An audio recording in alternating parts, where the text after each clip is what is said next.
আল্লাহ ছাড়া আমাদের আপন বলে কেউ নাই।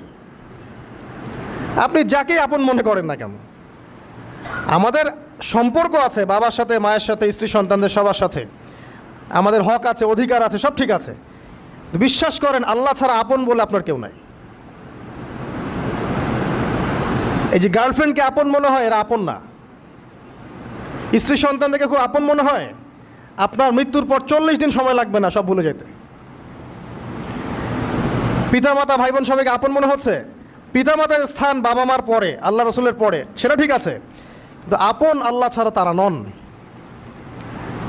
আপনি তাদের মনোপুতভাবে নিজে প্রতিষ্ঠিত হতে পারবেন না, তারা আপনাকে চিনবে না। বললো সারাটা জীবন তোর পিছনে এত টাকা ঢাললাম, কি করলি? কিচ্ছু করতে পারলি না।